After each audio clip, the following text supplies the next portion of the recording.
Hello there everybody, Spy92 aka Nightmare, and welcome back to Rose Guns Days Season 3. Well, how do I summarize the last episode other than we got to meet the grandson? Sorry. Wayne's grandson. Holy shit, he's a spinning image of that dude, oh my god. And now he's kind of acting as the bodyguard for Julie, so that's going to be interesting. It was the middle of summer. The sort of weather that'd make you feel it was just about time to ask for a summer vacation. And yet these days that seemed like a joke still hadn't ended. Good work, Julie-san. Haven't I told you to stop using my first name at work? Don't be so cold.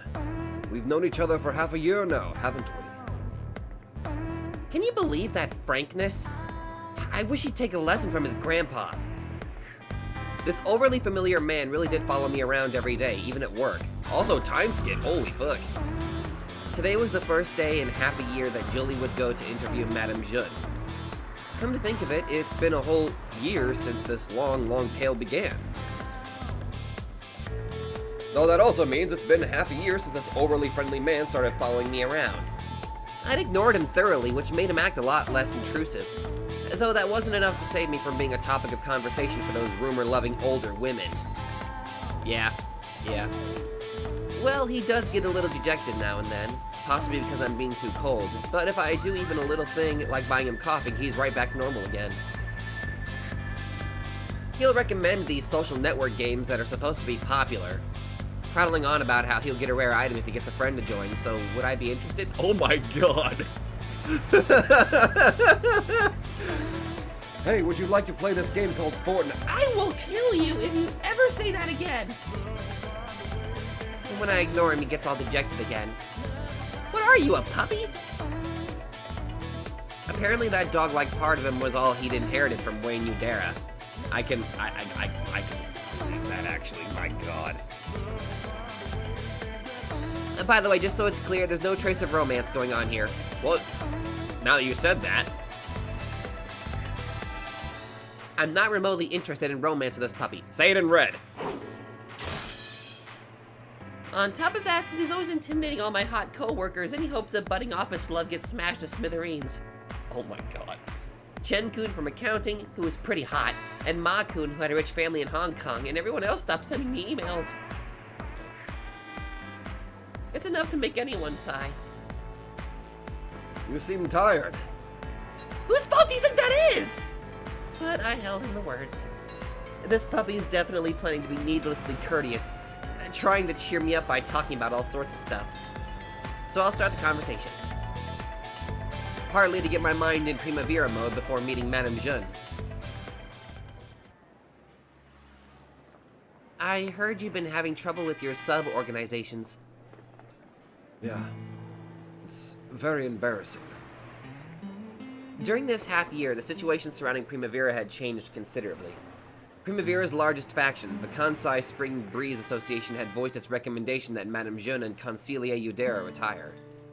For health concerns, to cultivate the next generation. Various plausible reasons were offered, but in short, it was the same as a declaration of war, announcing their desire to grab Primavera's top spot. Yeah.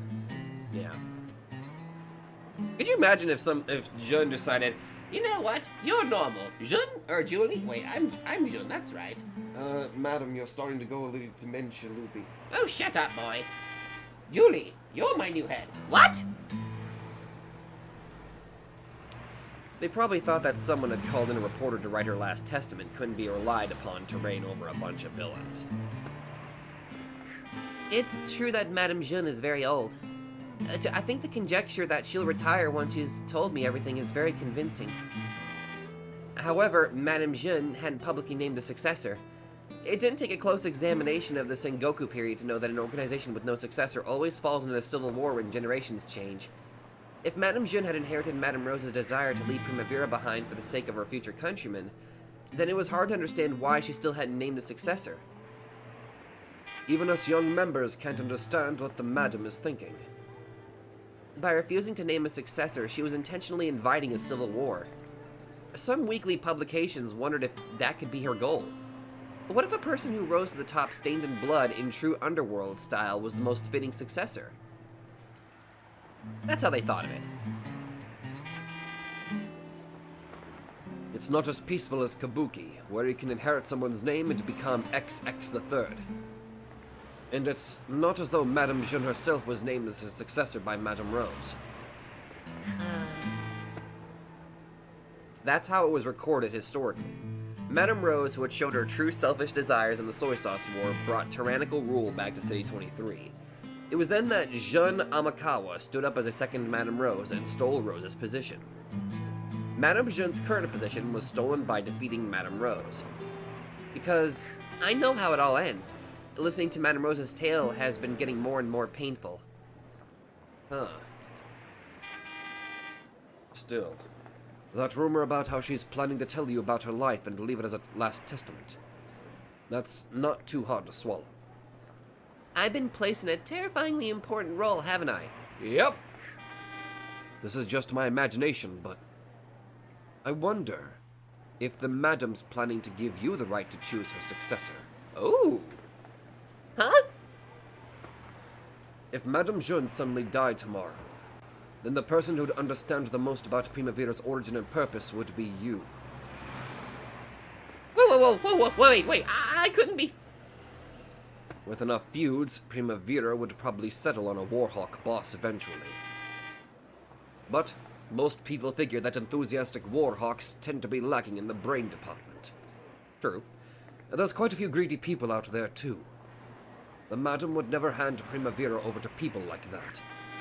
And yet, even if she gathered everyone together to choose a suitable successor, the bosses are all bound by one thing or another.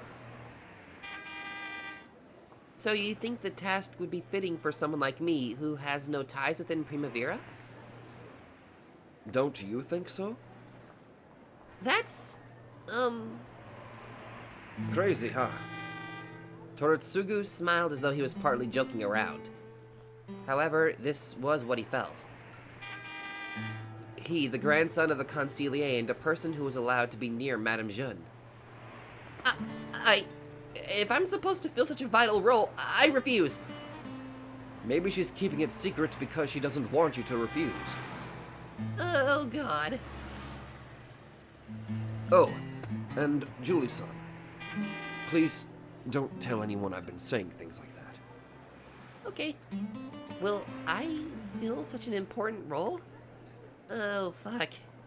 My parents are gonna freak. It's not impossible. That was the feeling I got.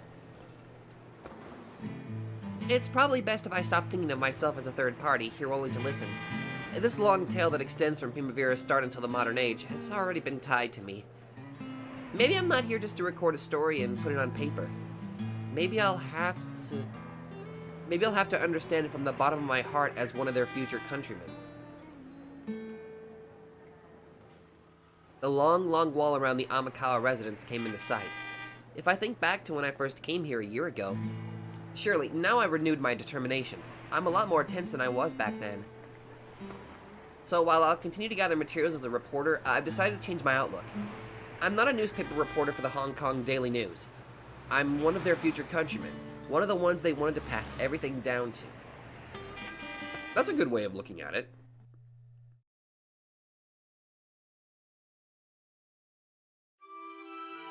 I'm very glad to hear that, Julie.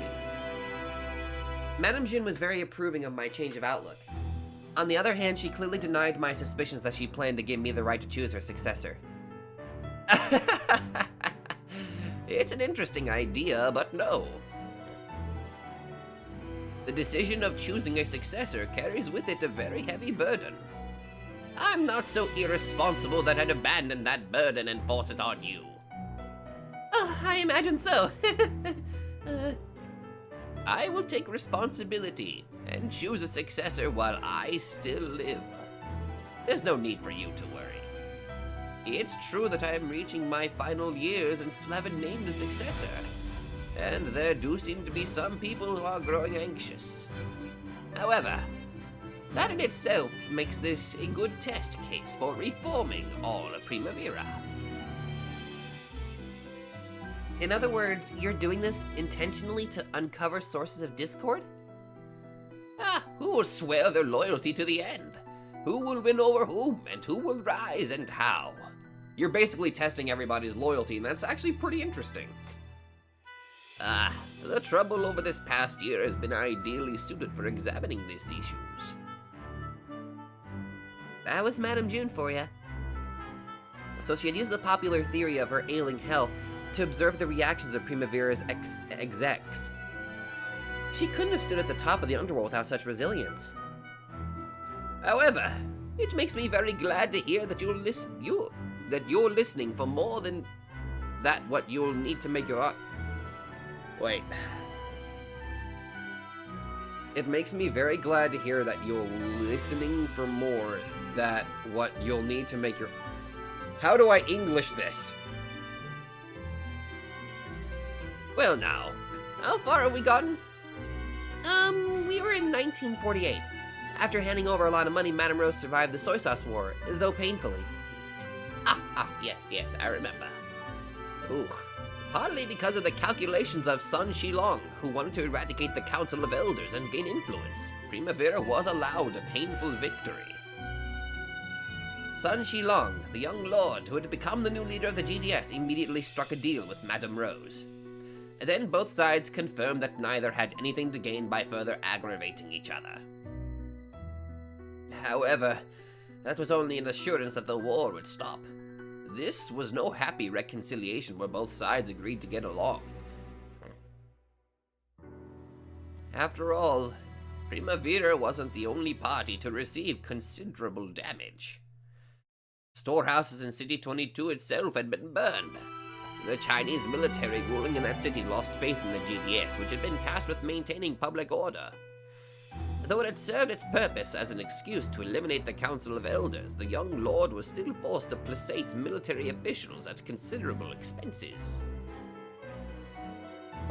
Also, though they had supposedly struck a bargain with Primavera to break up the Japanese labor union, some of their high-ranking members weren't satisfied.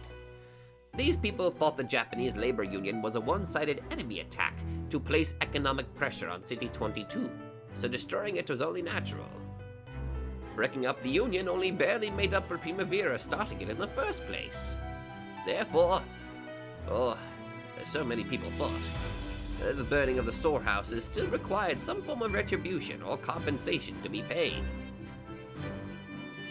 On the other side, as far as Primavera was concerned, this was all because of an attack leveled by Wong of the GDS. They'd had a showy sort of revenge by burning the storehouses, but they'd also lost far too much. They were particularly hurt by the fact that the city folk believed this whole feud had been Primavera's revenge against the GDS for getting in the way of their scheme to sell soy sauce at high prices. The loss of the warm support of the people made it seem as though the city's atmosphere had transformed from autumn to winter. That change in temperature silently tormented the men of Primavera. Also, it was clear that Primavera had been forced to pay excessively in order to take a shot at the GDS. There were no signs that the hostility against the GDS was subsiding. And so, leading members on both sides had reason to be unsatisfied with this deal. I mean, realistically, sure, the GDS won a little bit more than Primavera, but everybody kind of lost in this entire debacle. That turned into resentment against the opposing side, as well as resentment against their own leaders. Even the Rose and the young lord certainly wouldn't be able to just toast to their friendship and plan to get along. So both sides had to declare this a temporary truce. Someone would be forced to pay for this incident someday, but that would be put on hold for the time being. That was how it was eventually seen. Time was what both Rose and the young lord wanted most. The GDS had a huge load of diplomacy it needed the young lord to do, though he'd only recently been installed as their leader. After all, Chinese society, with all of its ties and honor, wasn't so simple that you'd be accepted by everyone just because you succeeded in a coup d'etat. On the other side, Primavera had an urgent need to improve its fragile distribution footing. Otherwise, something like the soy sauce war would occur again, and next time City 23 really would be put under economic occupation from outside. The community of their countrymen in City 23 would have to undergo swift and drastic reform.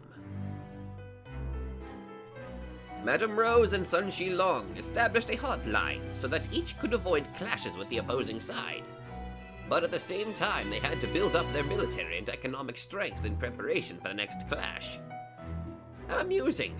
It was just an early version of what world affairs would look like in later years. Yep. In other words, it was a Cold War.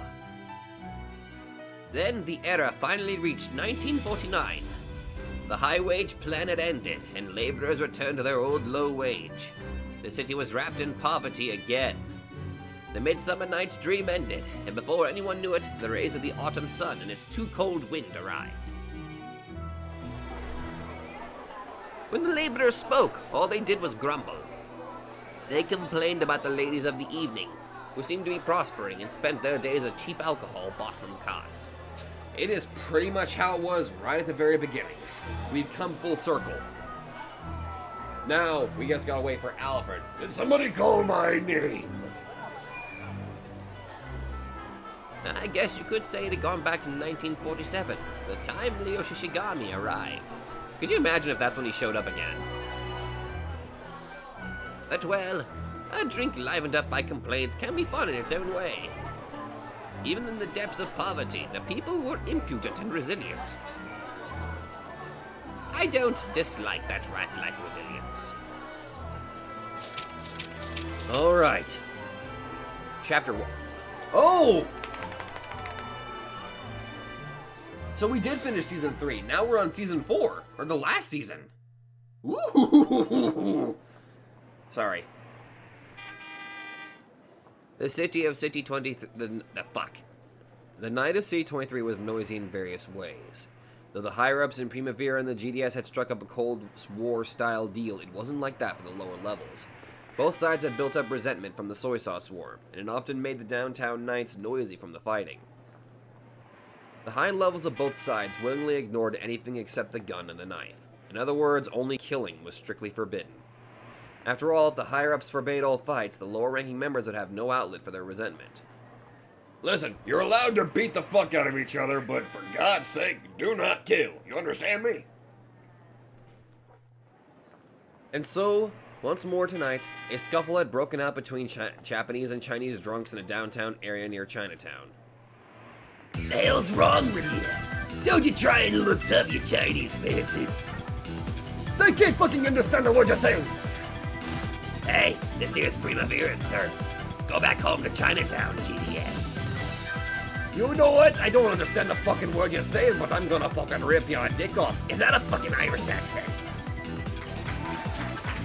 And they got up an applause. Drunk underlings from Primavera and the GDS got into a fight.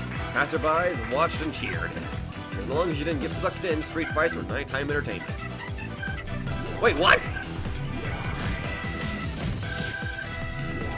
Okay.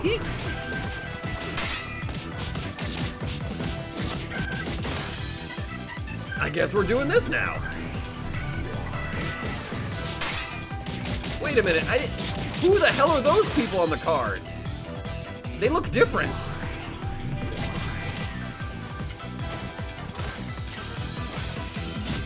Holy shit!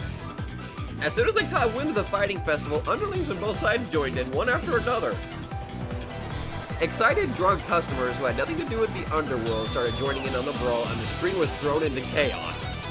This sort of chaos was short-lived, lasting only until American MPs dashed forward blowing whistles. Who are you?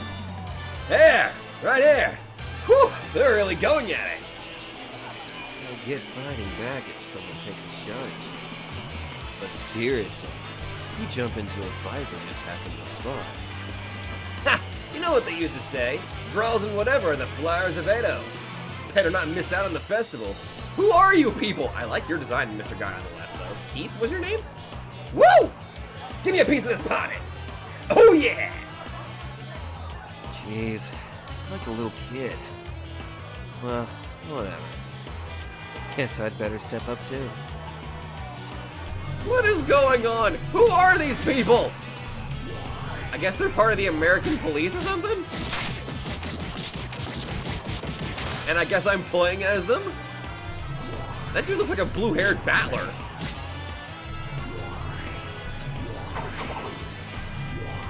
And this guy, I just like the way he looks.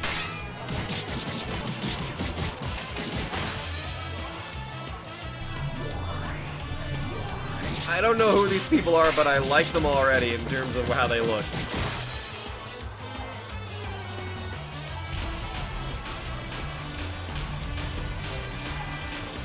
Good lord. I mean, great. I got a... What the fuck? That's a new one. A shrill whistle rang out. An American MP squad had arrived. These guys would indiscriminately throw participants and spectators into jail, so the festival broke up in an instant. People dashed into nearby bars like excited kids running about after a sudden downfall. When this sort of thing happened, it wasn't at all rare for people who had been fighting to run into the same bar. The MPs, looking annoyed, came into the bar and glared around. The tables were all filled with blank-faced men sitting there as though they had no idea a fight had broken out. And at the worst-off table, Japanese and Chinese men sat together, covered in lumps and bruises, and pretending to clink their glasses together with forced smiles. The MPs understood. However, the disturbance was over for now, so they refrained from further boorishness. You people are so transparent. Don't cause a disturbance again, got it? We're done here. Waste of our time. With that parting remark, the MP squad left. When the bar patrons heard the car leave, cheers and roaring laughter filled the room. The Japanese and Chinese, who had been acting all harmonious a second ago, started sticking out their tongues and threatening each other, letting off the remaining steam from the fight. Boy, if you're gonna stop fighting again, take it inside. Got to be a special free service where customers start fights and don't order nothing. When the bar owner threatened them with a shotgun, the men who'd only come here to hide left, defying. As the Chinese lent each other shoulders and left the store, they were showered with jeers telling them not to come back. Of course, their responses in Chinese were almost certainly violent retorts. However, once a fighting festival ended, it was time to break up. No more fighting. That was the unwritten rule. That was a nice punch, Chinese. I've met you before, haven't I? Our brawl's great. You went crazy bastard. I won't forget this. I'll pay you back double for this lump next job I get. Sure looking forward to next time we meet. I love brawling after all.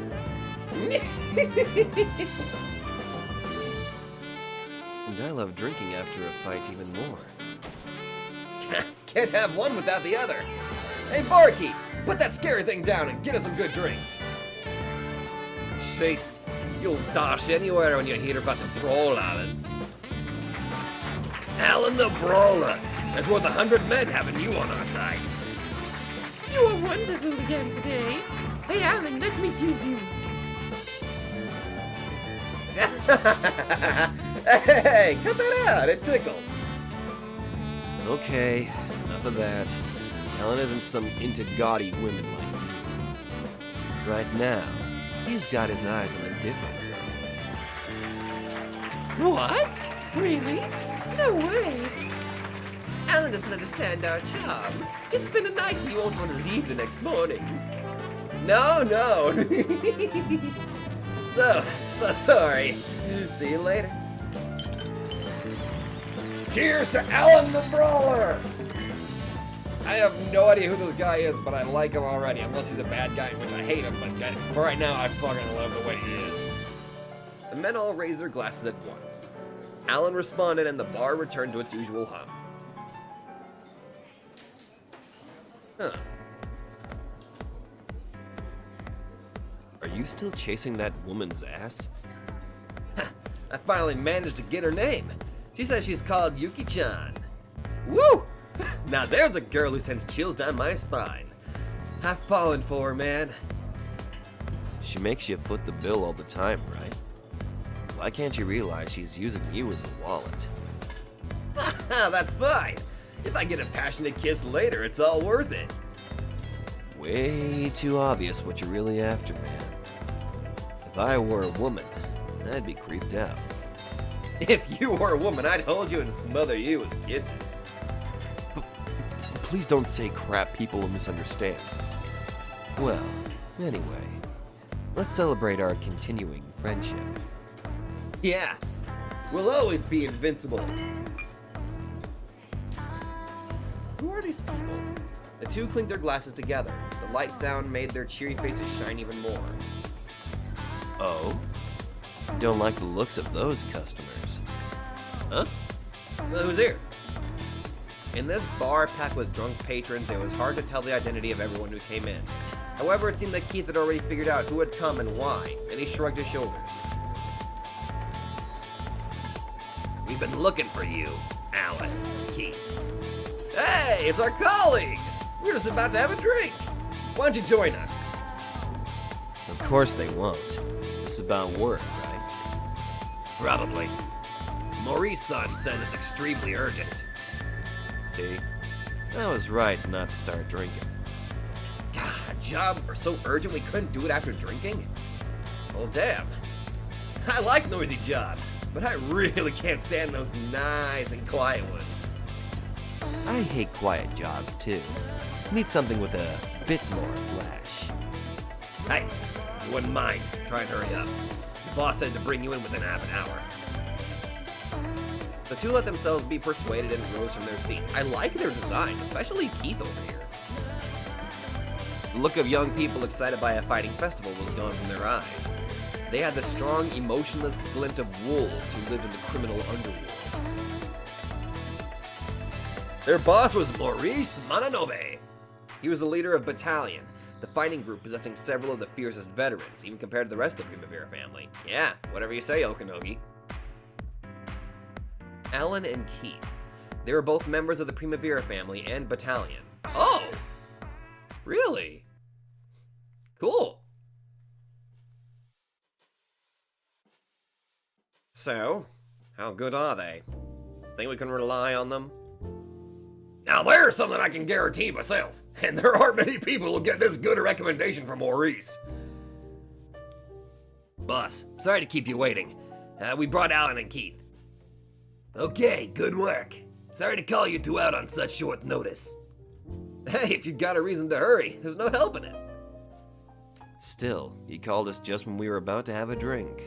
Isn't that a bit cruel, even for you, bosses? I know. Sorry about that. I'll buy you drinks later, so cheer up. Jesus, are you telling me these kids are the men for the job? Oh, we've been waiting for you two. Come on over here.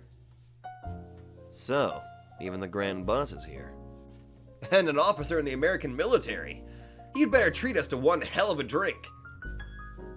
This is the first time we've met, but we're always in your debt. Sorry, but this is urgent. We want you to listen to the captain. Captain, these are our best men. The Japanese really do have young faces. These two have a military record at least, right? Well, we've done our bit for our country. These guys are back from Siberia. Only got repatriated last year, but they're insanely talented. Oh? So, ninja snipers from the Japanese military, huh? Sounds fun. Keith is from the northeast, a descendant of the Matagi tribe. The Matagi? Well, they're a group of hunters who've existed since Japan's ancient times. They seclude themselves in mountains and take down their prey. Sounds great. So, Japanese hunters. Many of the snipers around the world who had excellent records during World War II had one thing in common. That common factor was that they had been hunters before being enlisted. Oh. Uh-oh. What the hell's up with his expressions? Like he doesn't want to, or he's just utterly emotionless? They learned how to use sniper rifles in their daily lives, and also how to hide their breathing in the harsh wild so that even wild animals wouldn't notice them. People like that left many legends as proficient snipers in places all over the world. It's not like I was welcomed into the mountains, so I'm not an official Matagi. Still, Keith's skill with the gun's the real deal. So, is this guy here Keith-kun's partner? Alan has always been Keith's partner since long before Siberia. Until these guys got caught by the Soviet army, they kept lying low and sniping, even after their main forces obliterated. We're a two-man team. There's no point flattering just me. I'm the best sniper in the world. But that's because I've got a partner I can trust. I'm just here to lighten the mood. That's not true. Anyway, I'll never do a job with anyone other than Alan. So that's that. I know.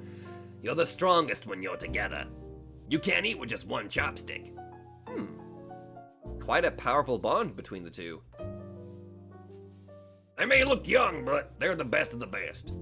I can say for sure they'll suit your needs best, Captain. Well, if you say so, I'll believe it. Butler showed Alan and Keith a photo that had been on the table. This fat man's your target. No, not a man. He's a fly. He's been buzzing around these big shots in the captain's care, causing all kinds of trouble. Dang, looks like one miserable villain. Anyone's dead face can be like an angel's. Amen! Poor man, we'll be seeing you again. What the heck? Crap, I love those puns.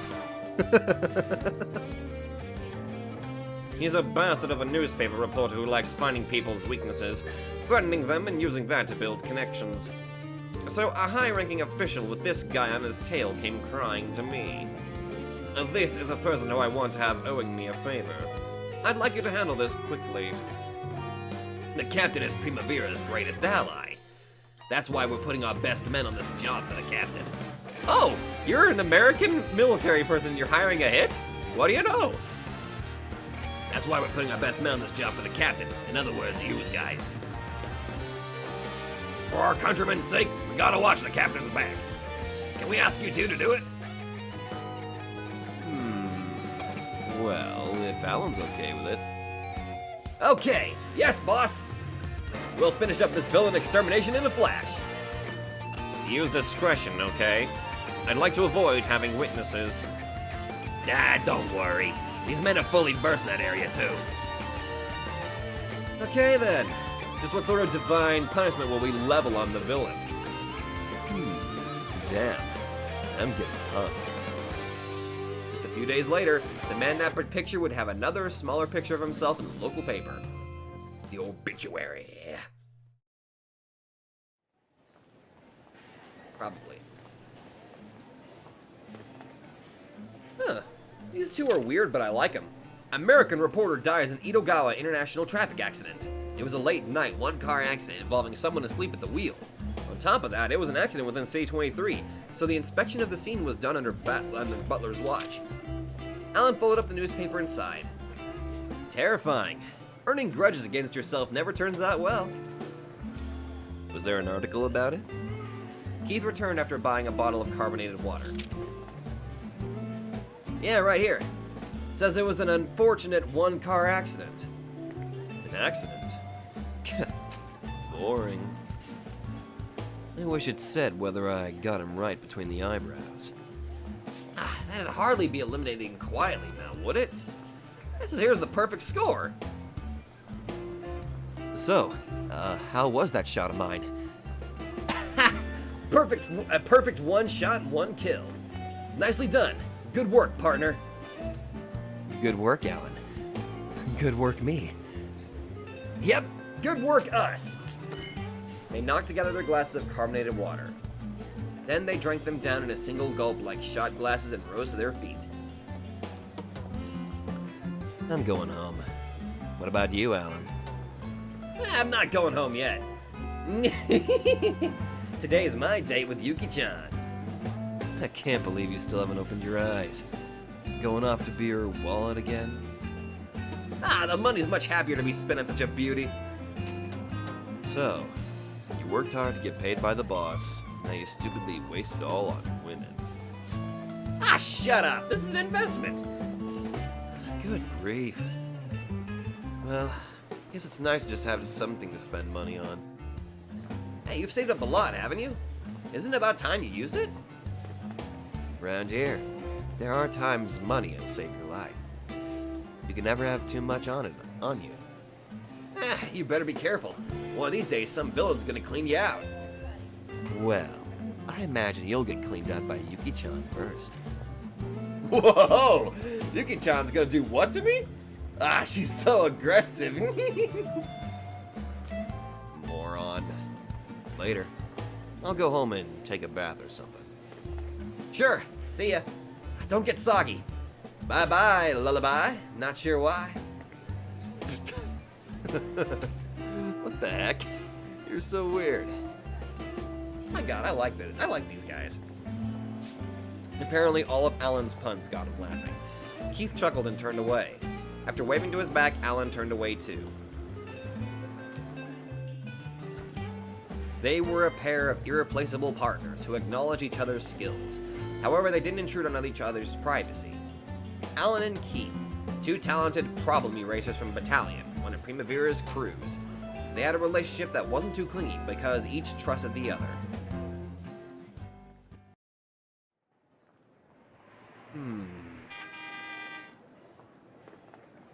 A streetcar stopped, and several people coming home from work poured out. It was getting further into autumn, so it got darker more quickly once the sun started going down. A silhouette leaned against the traffic sign that split the flow of the people. It was Alan. 30 minutes had already passed since their meeting time, but he waited calmly. After all, Yuki-chan's a businesswoman.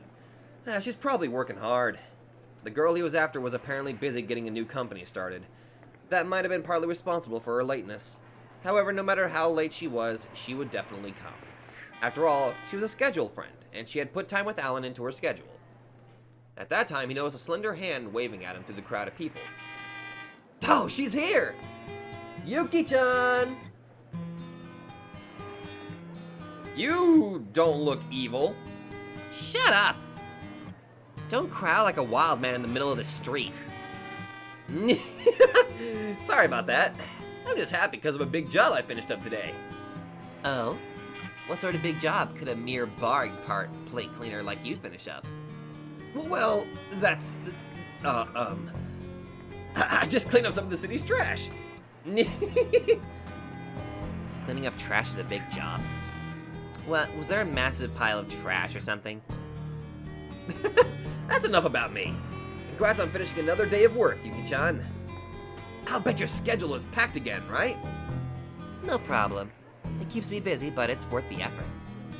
Still, it's all meal meetings with big shots from somewhere or other. It makes my shoulders stiff.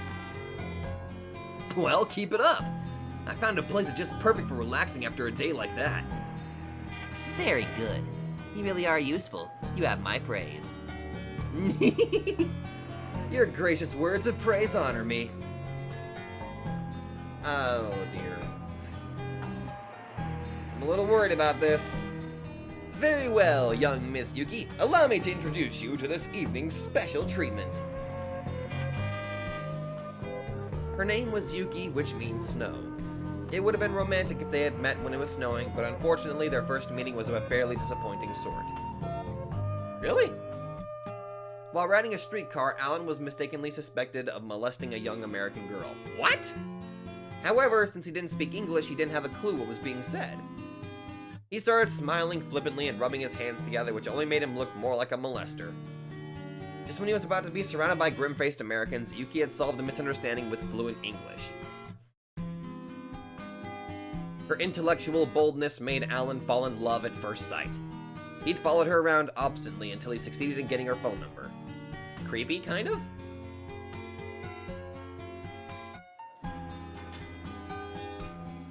This restaurant was neither high class nor famous. It was a small Western food restaurant, which they were somehow able to run despite it being so cramped. Its poor location hurt its popularity, so very few people knew the wonderful taste of the food here. Delicious. This tastes quite good. It does, doesn't it? There's even a rumor that the cook here was head chef on the battleship Nagato. I don't believe stories of that as source. But this demi-glace sauce is excellent. I know, right? This here's a secret restaurant. I'd rather not have too many people find out about it. Good job. I'll grant you 30 points for today. Ha! Thanks for the Yuki-chan points. Wonder if I've reached 100 points again. By my records, you're at 88 points now. Your reward will have to wait until next time. Yuki-chan points were worth a reward every 100 points. That was how he'd gotten the privilege to learn her name, learn her phone number, and ask her out to meals. What a weird relationship, but you know what? To each their own. Alan and Yuki's relationship had been going on for half a year now. Oh. However, it would be very hard to mistake them for lovers. They were a long way from a man-woman relationship. Alan fell in love with Yuki at first sight, then asked her out on dates now and then. To Yuki, going along with him was like having a short breather between gaps in her busy work schedule. It looked like she was taking advantage of Alan being crazy about her, but even Yuki wasn't indifferent towards their relationship. It was quite a fashionable relationship. More than friends, less than lovers. Kind of like an in-between, sort of. Yuki didn't speak about it in detail, but she was apparently the daughter of a wealthy person. She was a talented woman who had been studying abroad in England since before the war, learning about management. Apparently, she'd just come back to Japan after a long absence. So even though she was fluent in Japanese, she seemed foreign somehow. Because she learned about gender equality, she was able to boldly and clearly state her views without being afraid of anyone. Hot damn, good on you. Her resilience was no weaker than the ladies of the evening, but you could easily tell that she had been brought up well. All of that put her right in the middle of Alan's strike zone. So she's a very strong woman. My job? I've told you before, haven't I? I heard you were trying to start a company having to do with trade or something. That's not what I meant. I was more interested in what sort of work you do every day. Why should I be the only one to tell? If you'll start with some stories of your hard work as a barback, I'll be willing to talk about my job a little. My job? I don't have any interesting stories at all. What, it's not like you're a hitman or something like that? No! Oh my god. You don't have any thrilling stories? Like having to clean up the vomit and excrement of a dead drunk customer, or taking trash out to the dump only to have swarms of black, unidentifiable insects start crawling about? God, that'd be way too thrilling! Still, I love the way you casually say stuff like that with an intellectual face. That harsh side of her was also apparently in Alan's strike zone. Alan had told her that he worked as a plate washer at a certain bar. Of course, that wasn't true. He was a brawler who took all sorts of fighting-related jobs in the battalion's turf. Yeah. After the soy sauce war, it was generally agreed that one of Primavera's problems was that fear of them as a violent organization hadn't penetrated into the people. Primavera had put a lot of effort into improving its bodyguard trade so that establishments that paid money to Primavera were more aware of the protection they offered. Alan was a leading member of that group of bodyguards. With his bright, cheerful attitude, he could get along well with anyone, and he didn't ruin the store's atmosphere. Also, he loved brawling, and resolved issues with a positive attitude that was almost like a festival. The strange thing about Alan's brawls was that even the people he hit started feeling like they'd been drawn into a festival, so they didn't hold a grudge. He has that weird ability where if he gets into a fight with somebody, they end up being friendly at the end. Like, damn, you get a good punch. Yeah, you too. But even that was his public-facing side. In actual fact, together with the sniper Keith Kisaragi, he was part of a talented two-man team of problem erasers. In addition to all sorts of brawling, he was an expert in everything from using handguns, to driving, to tailing, and observing people to being an escort. Since most issues were resolved thanks to Keith's genius sniping ability, Keith got most of the credit. However, Keith was aware of that fact that he was a sniper with no other skills. Keith's ability could only be fully wielded thanks to many sorts of assistance from Alan, including information gathering and observing the surrounding area, while Keith was sniping. Basically, their teamwork is very much on par with the Wandering Dogs. Kind of.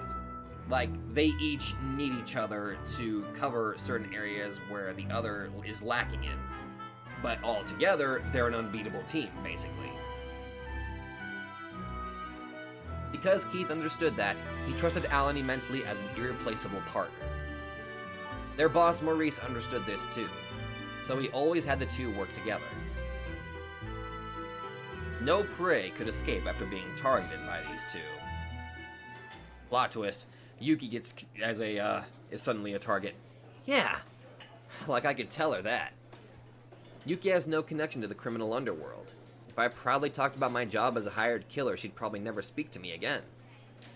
Ah well, a person from the world of the night's fallen in love with someone from the world of the day. No getting around penalties like this. It's interesting to hear stories from laborers. It's always interesting to hear about a world you know nothing about. Anyway, I made up a funny story about working as a barback. It was cute how she easily swallowed that urban legend about hired hands getting bosses around. If she found out I was lying, it'd be terrifying later, so I came clean and she laughed out loud. Okay, looks like it's my turn. You wanted to hear stories about my day-to-day work, right?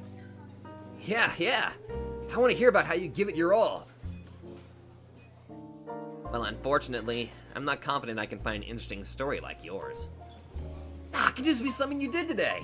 Anything's fine. Today? Well, I did have some lunch with some mafia folks. Mafia? Which mafia? That's a secret. Well, they were just your basic bosses in the criminal underworld. You work with people like that? Don't misunderstand. It's not like I'm a member of the criminal underworld myself. Mafias are basically groups of ostracized dropouts, right? But instead of admitting it, they act all proud as they torment the people. They're just awful. It was far too late for Alan to admit to being one of those just awful people who represented C-23's underworld. Oh, and this is going to drive a wedge between the two. And since she's not a faceless girl, this means I'm going to be emotionally more impacted. It wouldn't happen to be those Primavera guys, would it? No, not them. It was a different family, not Japanese. Though I do have a meal meeting planned with bosses from Primavera in the near future. I've heard their boss is a young man. Or a young woman. Whoops, I got her gender wrong. I am so sorry. I'm sort of looking forward to seeing what sort of character she is. I thought you worked in commerce. Whenever you try to move around a large sum of money, people like that always come butting in. Did you know? The filthiest and most unsanitary thing we find around ourselves is money. First I've heard of it, but it makes sense. You got all those people touching it with their dirty hands. It's probably covered with germs. Exactly. When you move around a lot of money, filthy people like that try to latch onto it. In other words, making arrangements with people like that is part of your job. Exactly. Sharing a meal with people like that can't be good for your digestion. It's such a relief, Alan, that you can always find restaurants so good for digestion and relaxation. Are your talks with such scary people going well? They aren't, threatening you or anything, are they? Alan's gaze grew slightly sharper. Normally it was okay for him to be a noisy, frivolous man. However, these underworld people she was complaining about were probably from his realm. Thank you for your concern, but nothing like that has happened. They're just sensitive to the scent of money. Once they realize they stand to earn more by working with me, they start acting like gentlemen. After that, they're like lonely puppies, easy to tame. Whoa, nice going. Can't believe you've got them by the nose. But they're still members of the criminal underworld, right? Probably best not to underestimate them too much, yeah? Thanks for the warning. Still, though I may not look it, I'm used to that sort. This brave woman boldly stated that she wasn't afraid of the criminal underworld. However, to Alan this looked like talk from a secluded rich girl who didn't know what fear was, and it put him on edge.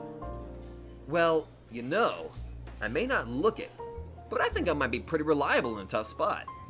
So, well, you know, if you get in a tough spot or something like that, you just gotta talk to me and I'll go all out, okay? No, thank you. I'm not so irresponsible that I'd ask someone else to help me recover from my own mistake. That's interesting that she goes from one language to another quite so interestingly. That's different. That's cool. When a woman makes a mistake, it's normal for a man to cover for her. And that sort of thing is exactly the same as a woman abandoning her rights of gender equality. Sorry. I definitely didn't mean it like that. I just... I'm just kidding. Thanks for your kind words. Being unable to accept feelings like that is a fault I need to overcome.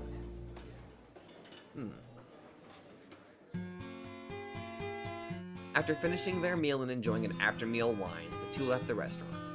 The bill was always Alan's responsibility. At first, Yuki had asked to split the bill for the sake of gender equality. However, Alan had refused to back down on this one point alone. In the end, Yuki had agreed, but she still seemed unsatisfied to be relying on him completely for the bill. I want to stop by this place again sometime. I like the atmosphere. Ah, really? Then I'll get a reservation as soon as you've got time in your schedule. I'll contact you once my schedule's set. After that, I'll be counting on you. Until now, you've been choosing the restaurants, so you've been handling the bill as well. But I chose this time, so I'll pay. Ah, come on, you don't need to worry about that. It's fun to treat you anyway. It is, isn't it? So it wouldn't be fair to let you have all that fun to yourself now, would it? She brings up a fair point. Alan was more and more hooked by this cool side of her. When they went outside, night had completely fallen. Except for the drunks who still hadn't had enough, it was time for ladies and gentlemen to head home. This restaurant was a secret spot after all, so the street was always on the lonely side. If they wanted to call a taxi for her, they'd probably have to walk her to a larger street.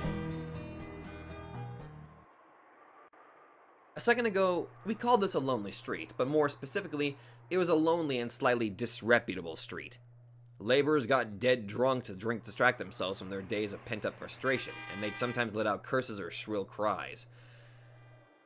And some of them let off that stress with fighting festivals. The hell you think you're doing, you? Ah, you bastard, I'll teach you a thing or two. Let me in, let me go wild. You both go at it. I'll jump in too.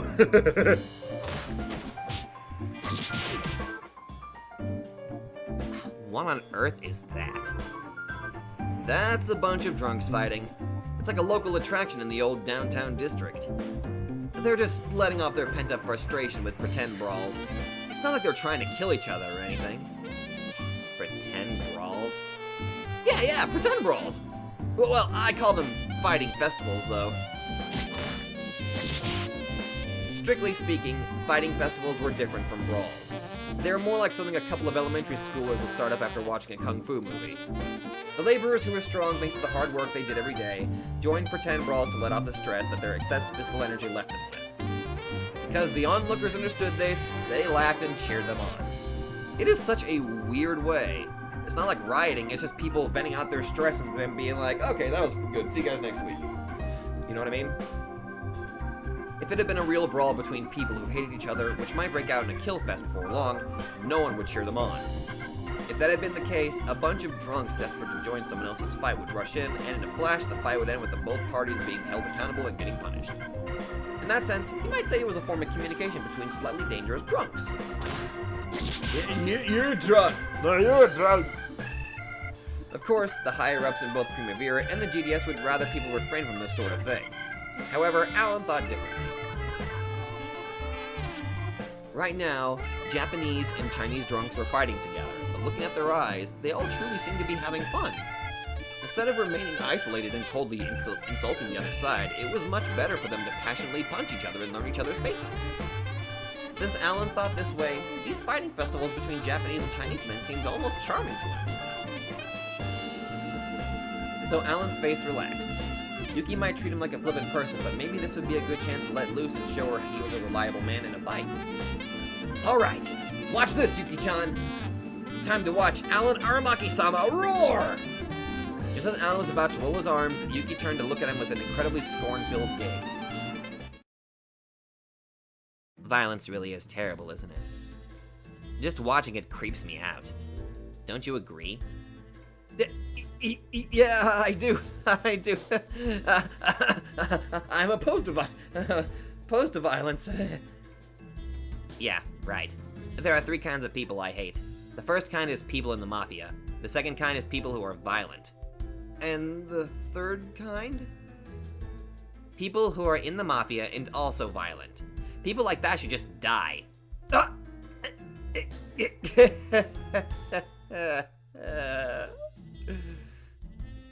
If she finds out, she'll do more than just despise me. Let's go. Pretty soon the police or the MPs will be here and arrest everyone. Yeah. Better just leave them alone, right? Still, I'm glad. Glad you aren't a violent person. Oh God, why? Hypothetically, if you'd taken an interest in that drunken brawl and said you wanted to join in, I'd have scorned you for life. No. Violence I never try. Not for this guy, Momentai. Oh, you speak Chinese, Alan? No, not at all. While someone managing to change the subject, he ignored the people fighting and walked past them. Well then. Alan! Hey, is that Alan? Alan the Brawler's here! Alan's here! I thought it was about time for him to show up. Oh no! Oh no! Oh no! Where is the bastard? Gotta pay him back for the other day. You sure that's Alan? It's not the wrong man, is it? If it was Alan, he should be jumping forward as soon as he saw a fight. That's right, you got the wrong man, so stop staring at me! Those people are so creepy. They're staring right at us. No, that's just your imagination. That's just your let's get out of here. That's just your imagination. We'll get drawn in if we meet their gaze. So, let's go. Off we go. Ah, drat. I think I left my compacts in the washroom at that restaurant. Oh my God. Sorry, Alan. I'm going back. Yuki hurried back down the path they'd come by. Once more, she walked by the group of fighting men they'd finally passed. Well, he definitely looks like Alan. That's Alan, isn't it? Hey, Alan! You're Alan, right? Are you acquainted with those fighting drunks? Of course not. I'd never be acquainted with such violent people. But they're calling you by name. Alan's a common name. They've mistaken me for someone else. Definitely. If we don't hurry back to get your stuff, someone else will take it. Saying this, Alan pushed Yuki's back. The fighting men, now certain that this was Alan the Brawler, looked confusedly at this strange behavior. Of course, none of them imagined that Alan the Brawler would be delicate enough to avoid a fight just because he had a woman with him.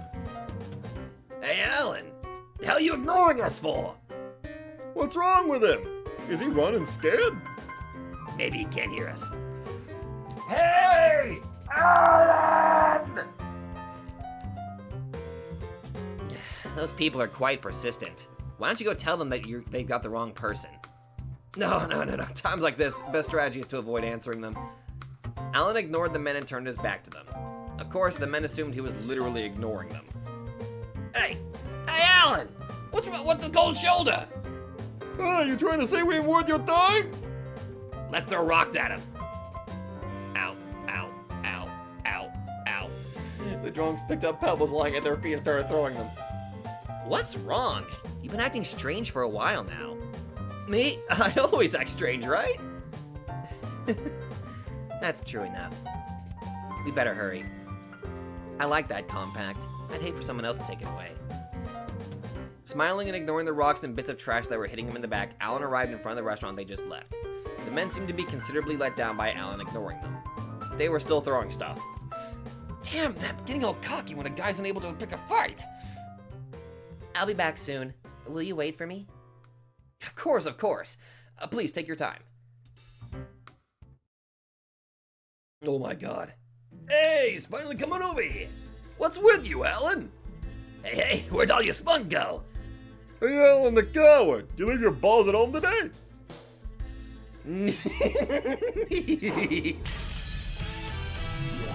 Okay, you assholes are dead.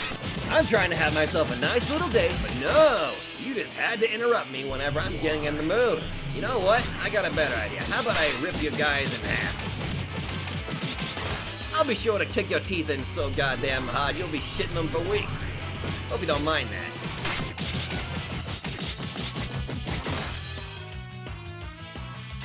Night. The moment Yuki disappeared into the restaurant, Alan the Brawler unleashed his lightning-fast fists on the drunks. Can't you tell by looking? Damn you, taking a pass when a guy can't pick a fight. Now there's our Alan the Brawler. Okay, now it's our turn. Yeah, you damned up. That's all, Brawler. Fight! Oh, I'll fight all right. Now, which one of you wants to go flying first? Yuki's gonna see this, and you are... Oh, no. Yuki is going to see this, and... Oh, no. Hey, Alan. Thank goodness one of the employees was holding on to it for me. That's great. Why are you breathing so hard? Huh? Well, it's a hobby of mine to do a bit of muscle training while I wait. Didn't I tell you? First I've heard of it. Oh well. The employee said he'd get from their storehouse, so please wait a bit longer. Sure, take your time. Yeah, I see your punches have changed. Knock him down. Time to start round 2. Whenever anyone, look, I think I got a hit, and I think I'm having a bit of a stroke. Wouldn't have you any other way. Now it's starting to get fun. I'm not having fun. Learn to take a hint, man. All right, round 2.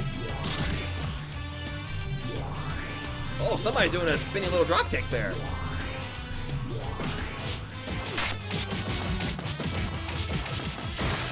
Holy fuck.